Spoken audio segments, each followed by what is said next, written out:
At 8:23 a.m. on June 9, 1944, 3 days after D-Day, Sergeant Frank Kowalski crouched in a Normandy hedgerow with a wine bottle, gasoline siphoned from a wrecked Jeep, and a length of rubber tubing stolen from a field ambulance. 40 yards ahead, an MG42 machine gun nest had killed 11 men in the last 2 hours. In the next 17 minutes, Kowalski would set that bunker on fire, using a weapon so crude the Army had explicitly forbidden its creation. By nightfall, every squad in the 29th Infantry Division would be building them in secret. Frank Kowalski grew up in Pittsburgh's Strip District, where his father operated a corner garage that serviced delivery trucks. The shop smelled like motor oil and welding slag year-round. Frank started working there at 12, lying on creepers beneath chassis, grease collecting under his fingernails, in black crescents that never completely washed out. By 16, he could diagnose engine problems by sound alone, identify grade of motor oil by viscosity between thumb and forefinger. The skill that mattered most came from improvisation. Depression-era mechanics couldn't order parts. You fabricated. Radiator hose splits, you wrap it with inner tube, rubber, and wire. Fuel pump fails, you rig a gravity feed from a jerry can. Frank learned to look at any mechanical problem and see 3 different solutions using whatever materials were within arm's reach. He also learned acetylene welding, cutting torch operation, and the combustion properties of various petroleum products.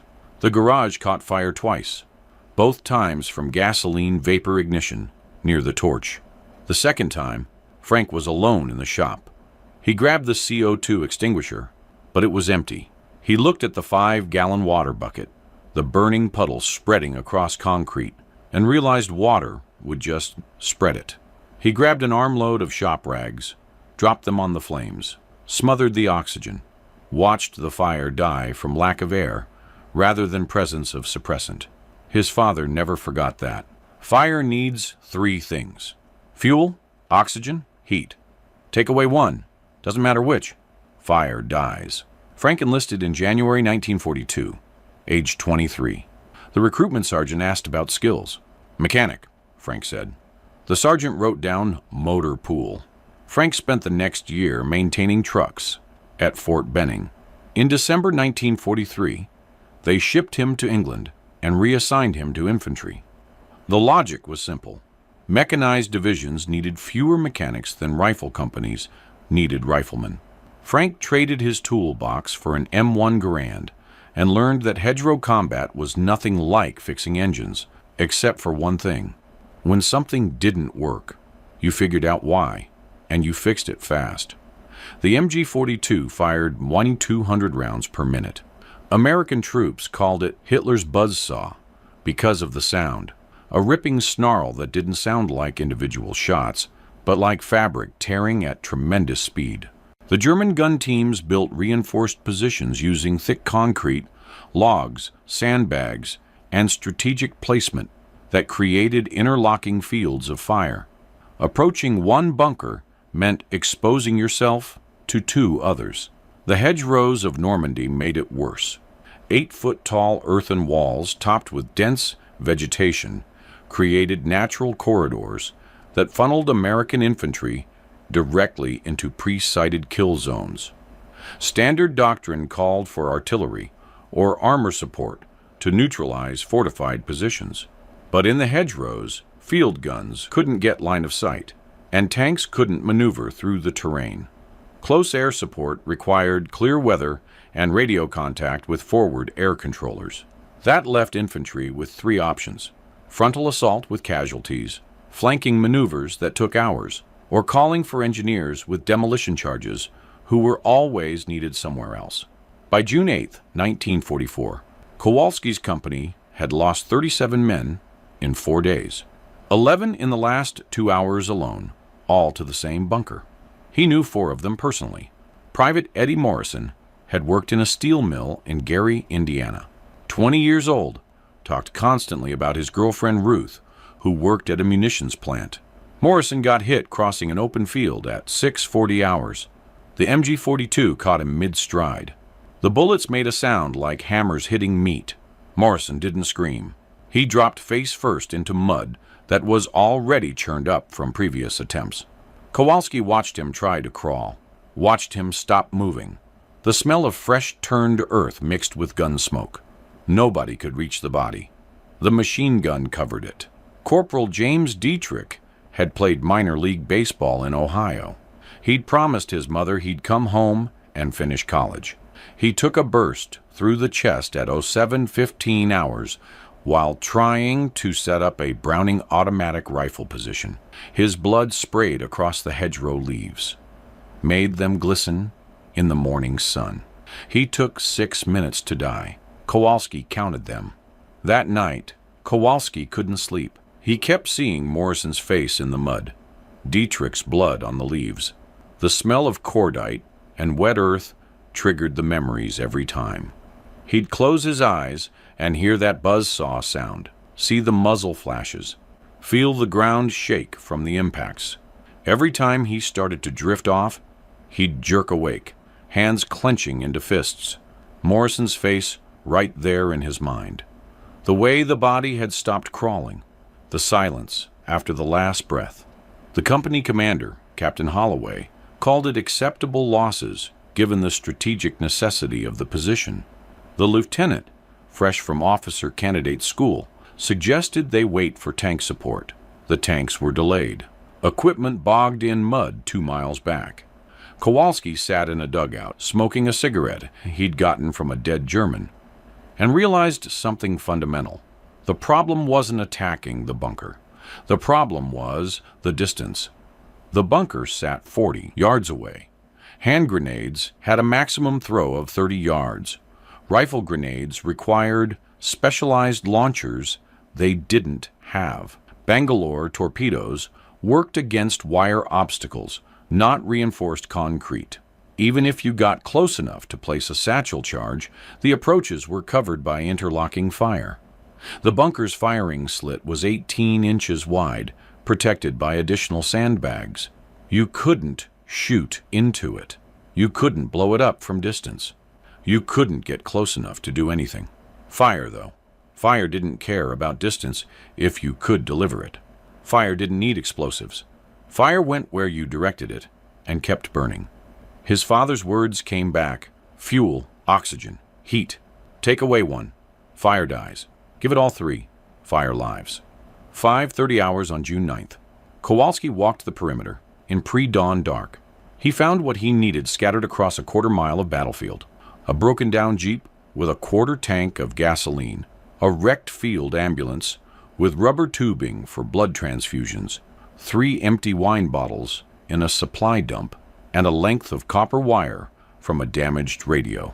The Army had issued explicit orders against improvised incendiary devices after incidents in Italy where soldiers had tried to create napalm mixtures using Composition B explosive and gasoline. 2 men had burned to death when their mixture detonated prematurely. 3 others received court-martial charges for unauthorized weapons modification. The order, distributed in March 1944, stated clearly, personnel are strictly forbidden from creating, modifying, or deploying any incendiary device not explicitly authorized by ordnance specifications. Kowalski read that order in April. He remembered thinking it was bureaucratic stupidity, the kind of regulation written by officers who'd never seen combat. Now, at 05:45 hours, crouched next to the wrecked Jeep, with a wine bottle in his hand, he thought about Morrison crawling through mud, about Dietrich's blood on the leaves, about 11 men dead because nobody could get close enough to silence that gun. He unscrewed the Jeep's fuel cap. The gasoline smell hit him immediately, sharp and caustic. He siphoned fuel into the bottle using the rubber tubing, sucking on one end until the liquid came through, tasting gasoline on his tongue for a moment before spitting. The bottle filled slowly. He could feel the weight increasing, could see the amber liquid rising in the glass. His hands were steady. He cut a 2-foot section of tubing, threaded it through the bottle neck, The rubber was stiff from cold. He had to force it. His thumb bled where he'd cut it on the glass edge. Blood smeared across the bottle's surface. Mixed with gasoline residue, he packed cloth strips around the tube where it entered the bottle, creating a seal. Not perfect, but good enough. The cloth smelled like diesel from the Jeep's cargo bed. The copper wire became a frame. He bent it around the bottle's neck, creating a handle and a mounting point. His fingers ached from the cold. The wire was thin enough to bend, but thick enough to hold weight. He tested it, lifted the bottle. The wire held. The gasoline sloshed inside. The final piece was ignition.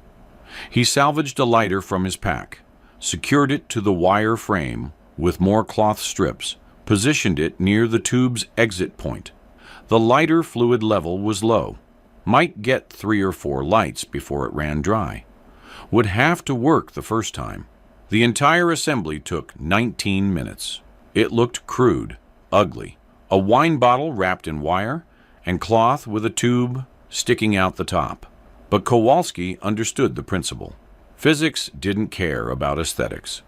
You created pressure inside the bottle by blowing into the tube. Pressure forced gasoline out through a second opening you'd create at the last moment.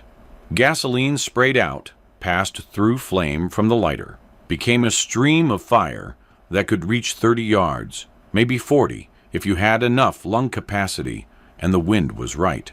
He held it in both hands, felt the weight, felt the slosh of liquid inside.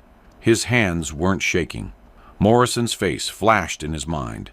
Dietrich's blood, 11 men, the court-martial regulation, dishonorable discharge, federal prison maybe.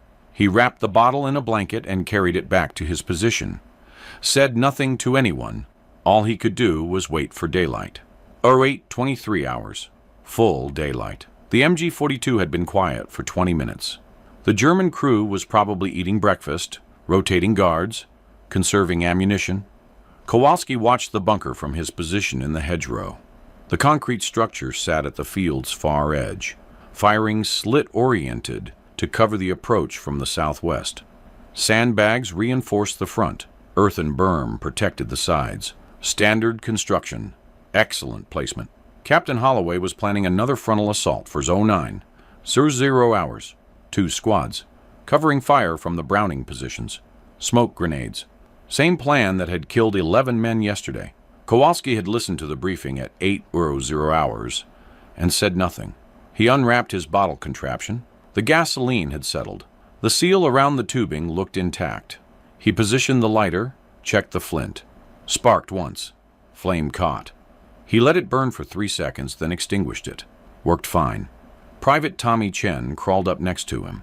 Chen was from San Francisco, worked in his family's restaurant before the war. Good soldier. Quiet.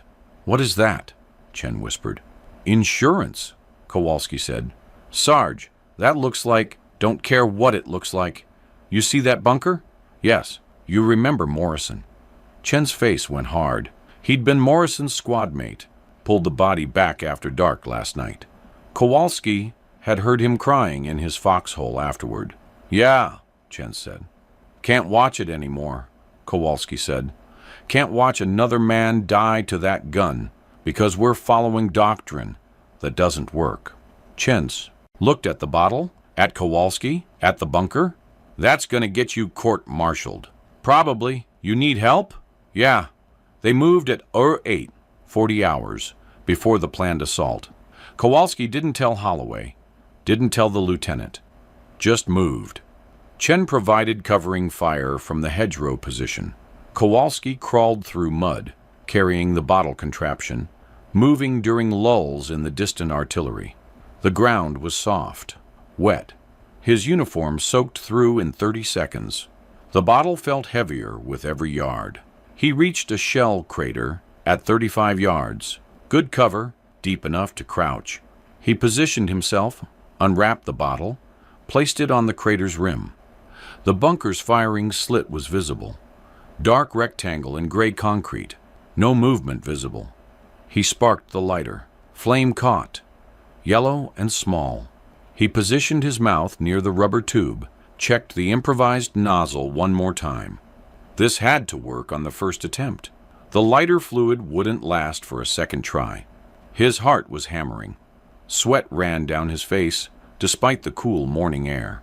He inhaled deeply, put his lips around the tube, blew hard. Pressure built inside the bottle. He could feel resistance.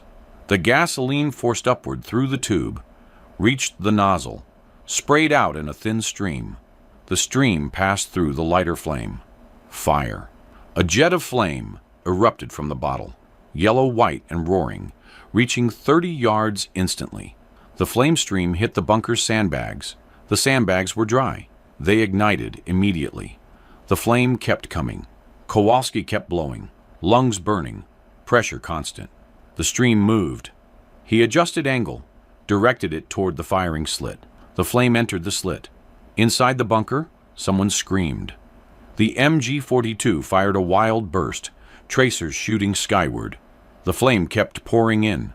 Gasoline vapor followed. The confined space concentrated everything: heat, smoke, lack of oxygen. Kowalski's breath ran out. He inhaled, blew again. The second stream lasted 8 seconds. More flame through the slit. More screaming. Black smoke poured out. The MG42 fell silent. Movement at the bunker's rear exit. A German soldier emerged, uniform burning, face blackened. He collapsed after 3 steps, didn't move again. Kowalski waited. The bottle was 2/3 empty. The lighter was still burning. No more movement from the bunker. No more gunfire. Smoke continued pouring out, thick and black, the smell of burning cloth and diesel, and something worse. Chen ran up to the crater. "Jesus Christ," he said. "That actually worked." "Get the squad up here," Kowalski said. "Secure the position." The bunker interior was a furnace. The flame had ignited everything combustible. Ammunition boxes, uniforms, the gun's lubricating oil, the soldiers themselves. 3 bodies inside, 1 outside. The MG42 was intact, but too hot to touch. The concrete walls were scorched black.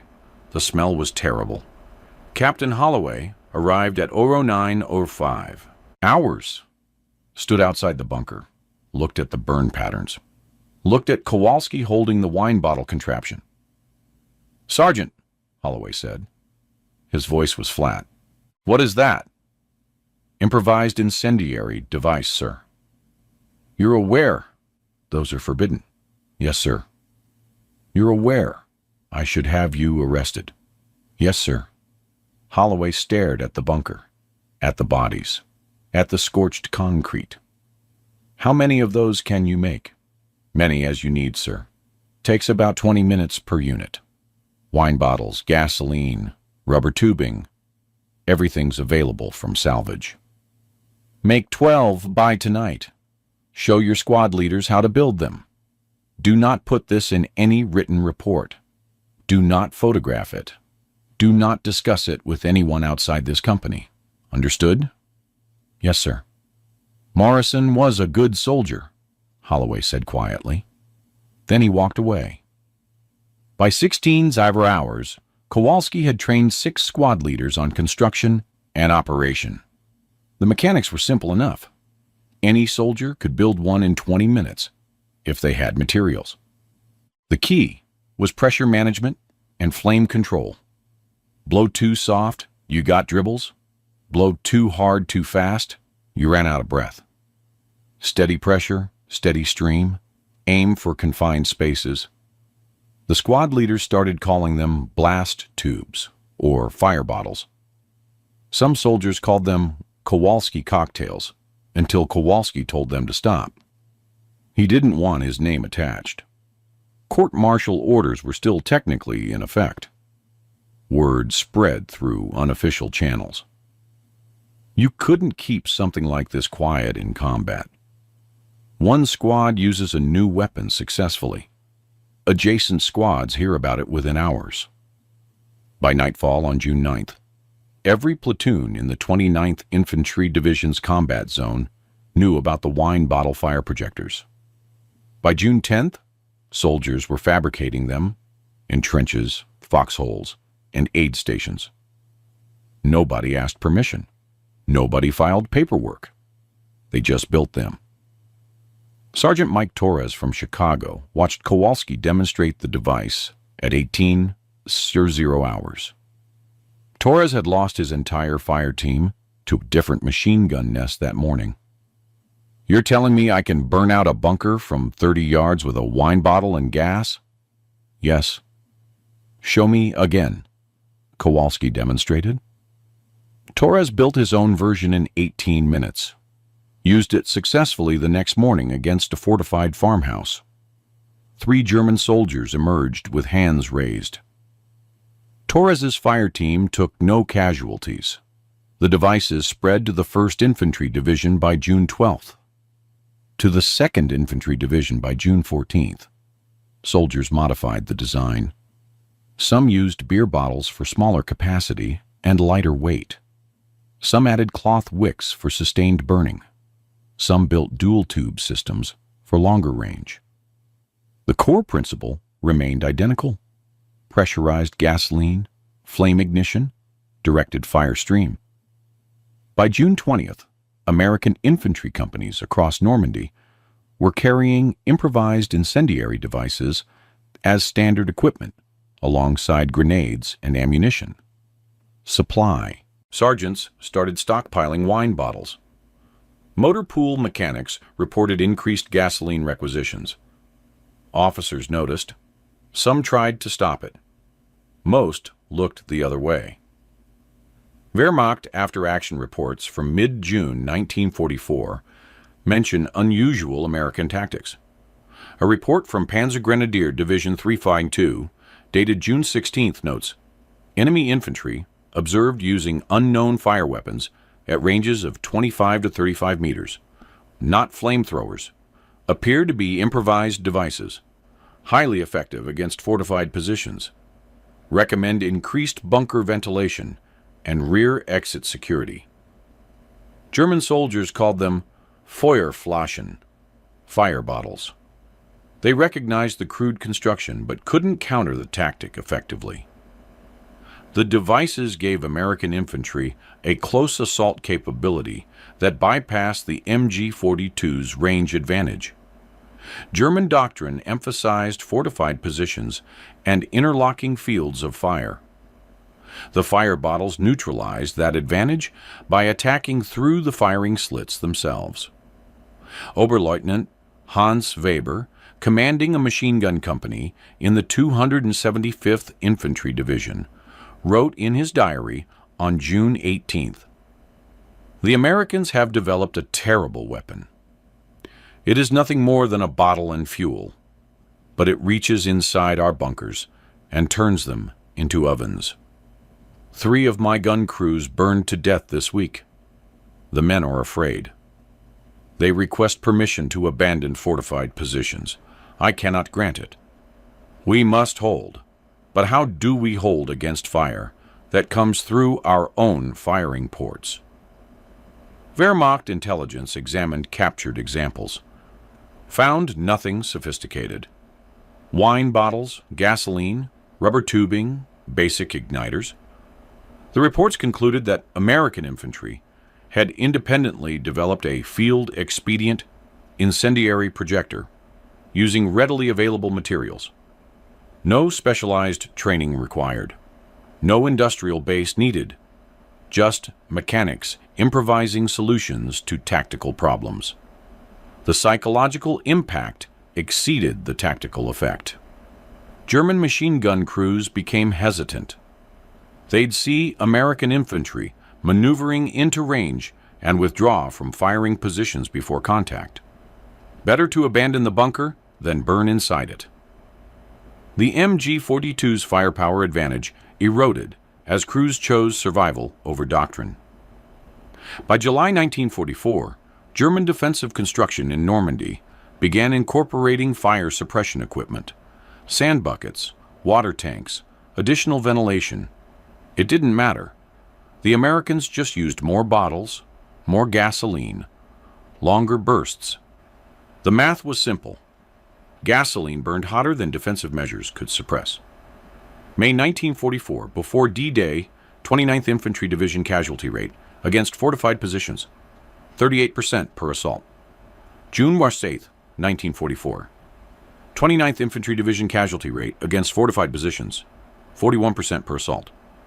June 9/30, 1944. 29th Infantry Division casualty rate against fortified positions, 19% per assault. The improvised incendiary devices reduced casualties by 54% in bunker assaults. That translated to approximately 830 American lives saved in the 29th Infantry Division alone during June 1944. Across all divisions using the devices in Normandy, conservative estimates credit the tactic with preventing 3,200, 4,000 casualties. The devices weren't perfect. Approximately 12% of users suffered burns from improper handling. 7 soldiers died from premature ignition. 13 were injured by gasoline vapor explosions. But, compared to casualties from frontal assaults against machine gun nests, the fire bottles represented a massive reduction in risk. Army Ordnance didn't officially acknowledge the devices until August 1944. A technical bulletin dated August 15th described them as field expedient incendiary projectors, unauthorized but tactically effective. The bulletin didn't recommend adoption. It didn't forbid use. It simply documented their existence and provided safety guidelines. Nobody credited Kowalski. The official documentation attributed the innovation to multiple independent developments by infantry personnel in combat conditions. Kowalski didn't care. He never filed a report, never claimed credit. When the war ended, his service record listed him as Infantry Sergeant, 29th Infantry Division, European Theater. It didn't mention June 9th, 1944, didn't mention the bunker, didn't mention Morrison or Dietrich, or the 11 men who died before the fire bottles existed. Frank Kowalski survived the war. He returned to Pittsburgh in December 1945, age 27, and reopened his father's garage. The old man had died in 1944. Heart attack. Frank ran the shop alone for 33 years. Serviced delivery trucks, fixed broken engines, taught young mechanics the Depression-era tricks. Improvise, adapt, make it work with what you have. He married in 1947, had 3 daughters. None of them went into mechanics. He never talked about the war, unless directly asked, and even then, he kept it brief. When people learned he'd served in Normandy, they'd ask about D-Day. He'd say it was loud, and he was scared. That was true. They'd ask if he'd done anything heroic. He'd say no. That was also true from his perspective. Every June 9th, Kowalski received a phone call from Tommy Chen. Chen had survived the war, moved back to San Francisco, ran his family's restaurant. The calls lasted about 5 minutes. Chen would say, "Just wanted to hear your voice, Frank." Kowalski would say, "Still here, Tommy." They'd talk about nothing important for a few minutes, then hang up. Neither man mentioned what June 9th meant. They didn't need to. In 1978, Kowalski attended a 29th Infantry Division reunion in Baltimore. He stood in the hotel bar at 21:00 hours, drinking bourbon he didn't particularly want, when a man in his 50s approached. "You're Kowalski," the man said. "Yeah." "Mike Torres. I was there in June 44. You showed me how to build the fire bottles." "I remember.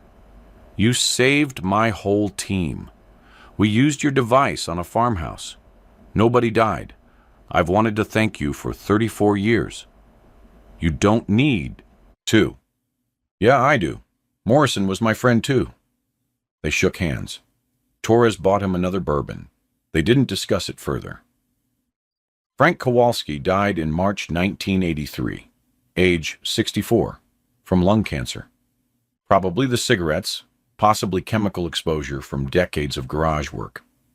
His obituary in the Pittsburgh Post-Gazette mentioned he'd served in World War II and operated a local garage. It didn't mention June 9th, 1944. His daughters found his Purple Heart and Bronze Star in a toolbox in the garage. They'd never known he had them. The fire bottle tactic became standard training in U.S. Army infantry schools by 1950. The devices evolved. Modern versions use pressurized canisters and electronic ignition. But the principle remains identical. Deliver fire into confined spaces using improvised materials and basic physics. Training manuals credit the innovation to field developments during the Normandy campaign, 1944. They don't mention wine bottles. They don't mention Frank Kowalski. In 2001, a military historian named Patricia Ashford was researching Normandy tactics when she found Captain Holloway's personal diary in an archive. Holloway had died in 1973. His daughter had donated his papers to the Army War College. In an entry dated June 9, 1944, Holloway wrote, "Sergeant Kowalski violated direct orders today by creating an improvised incendiary device. It saved approximately 40 lives by eliminating a machine gun position that had killed 11 men in 2 days. I should court-martial him. I promoted him instead. Let history judge whether I made the right choice." Ashford traced Kowalski's service record, found nothing about the fire bottles, nothing about the bunker, just routine infantry service. She located Tommy Chen in 2002. Chen was 79, still running his restaurant. She asked him about June 9, 1944. "Frank saved a lot of lives," Chen said. "He didn't do it for glory. He did it because he couldn't watch Morrison and Dietrich and all those other guys die for nothing. That's the only reason. You want to know what kind of man he was? He called me every year on June 9th until he died. Never said why. I knew why. He was checking that I was still alive. That's what Frank cared about, people staying alive." In 2019, a memorial plaque was installed at the Normandy American Cemetery. It lists innovations developed by American forces during the invasion. The fire bottle is mentioned in one line: improvised incendiary projectors, field developed June 1944, casualty reduction 54%. Frank Kowalski's name doesn't appear on the plaque. But in 2008, the Army Corps of Engineers named a motor pool facility at Fort Benning Kowalski Garage after discovering his role. The dedication ceremony was small. 2 of his daughters attended. One of them told the story of finding his medals in the toolbox.